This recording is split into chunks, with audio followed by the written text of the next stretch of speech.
మన సమస్యలకి మూల కారణం పాపం. ఈ పాపము మనకి సమాధానం లేకుండా చేస్తుంది. చివరిగా ఆ దేవునికి దూరం చేసి ఆ నిత్యమైనటువంటి నరకములో మనము ఆ పాపం యొక్క శిక్ష అనుభవించేటట్టుగా చేస్తుంది. పాప సమస్యని మనం పరిష్కరించలేకపోతున్నాం.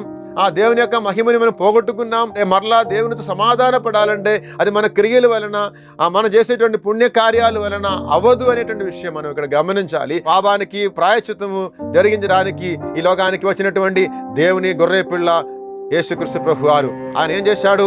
మనందరి అతిక్రమములు, పాపములు, దోషములు అవన్నీ కూడా ఆయన భరించి మన స్థానంలో మరణ రక్తాన్ని కార్చి ఆయన మన పాపానికి ప్రాయశ్చిత్తం జరిగించాడు.